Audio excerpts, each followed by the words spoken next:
तो महाराज जी ने उस लोटे के ऊपर अपना हाथ रखा और कम्बल में छुपा लिया और भक्तों से बातें करने लगे। वो बैठा है। कुछ समय बाद वो लोटा उसको थमाते हुए बोले, जा इसको घर जाके देखना। और उसके बाद उसके कान में कुछ कहा। हल्द्वानी में बैठे हुए थे। ये हल्द्वानी की बात है। हल्द्वानी की जो देवी ऑयल मिल्स है उसमें महाराज बैठे हुए हैं। सामने परिकर बैठे हुए हैं, उनके जो भक्त हैं वो बैठे हुए हैं। महाराज यहाँ विराजमान है।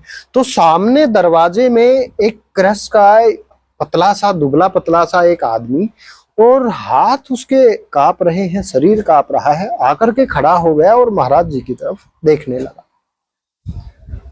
अब महाराज ने उनकी तरफ देखा और कहा, इस व्यक्ति को बुलाओ।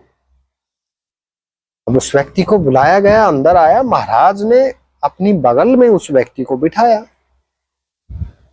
और उससे पूछा, कुछ खाने को है तेरे पास?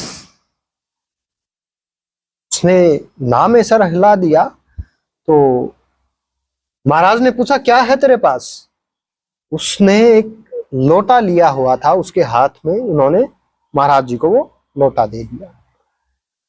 तो महाराज जी ने उस लोटे के ऊपर अपना हाथ रखा और कम्बल में छुपा लिया और भक्तों से बातें करने लगे। वो बैठा है। कुछ समय बाद वो लोटा उसको थमाते हुए बोले, जा इसको घर जाके देखना। और उसके बाद उसके कान में कुछ कहा। 3 दिन बाद वही भक्त दौड़ा हुआ आता है। महाराज जी वहीं उसी स्थिति में विराजमान थे और आकर के महाराज के चरणों में लौट जाता है। अरे महाराज, आप तो भगवान है। अरे बाबा, तू तो भगवान है। अरे बाबा, तू तो भगवान है। तेरे चरणों में तो लक्ष्मी लौटती है। तेरे चरणों में तो लक्ष्मी लौटती है। महाराज ने उसको बिठाया और उससे हालचाल पूछा। ठीक है। अब की बार उसके चेहरे पर कुछ चमक थी। पिछली बार आया था तो दरवाजे पे खड़ा हो गया था, क्योंकि गरीब आदमी का होता है ना कि कैसे जाए, कि थोड़ा झिझकता है वो कहीं भी जाने से, बात करने से दैन्यता होती है उसमें। और अब की बार चेहरे पे चमक, कमर सीधी, तो ऐसे भाव। तो महाराज ने से थोड़ी देर बात की, उस मामले में नहीं कि क्या हुआ, नहीं, घर परिवार की पूछी। और सब भक्त देख रहे हैं कि ये महाराज को ऐसे क्यों कह रहा है, क्या हुआ है, क्या कोई तो लीला है। अब महाराज ने वहां बैठे हुए भक्तों में से पूर्ण को कहा कि पूर्ण, ये घर जाएगा, अब इसको घर छोड़ के आ।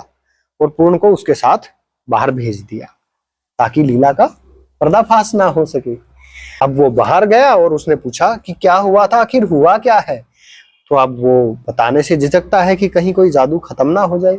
उन्होंने कहा कि हम महाराज के खास है, इसलिए तो महाराज ने आपके साथ मुझे बाहर भेजा है। तब उसने उसको बताया कि उस दिन महाराज ने मेरे कान में जो कहा था कि जब जरूरत हो लोटे से ले लेना। मैं घर पहुंचा और मैंने देखा साहब कि लोटे में 10 रुपए थे। उस समय 10 रुपए की बड़ी कीमत होती थी। तो मैंने खूब खाया पिया, खर्च किया और आराम से सो गया। अगले दिन जब मैं उठा तो फिर से उसमें 10 रुपए थे और यही क्रम रोज चल रहा है।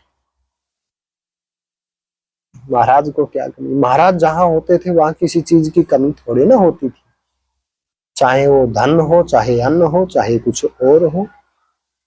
एक साधु महाराज की भी तो कथा लीला का श्रवण हुआ था ना पिछली बार, जो बद्रीनाथ यात्रा की, वो भी बद्रीनाथ यात्रा पे गए थे। तो रास्ते में कैची आश्रम पड़ा तो कैची आश्रम में चले आए। अब साधु संतों का तो ठिकाना मंदिर आश्रम ही तो है। कैची आश्रम में चले आए, वहां का वैभव देखा तो शुद्ध हो गए कि एक आश्रम का वैभव ऐसा, किसी चीज की कोई कमी नहीं, शुद्ध हो गए। और महाराज जी से बोले, साधु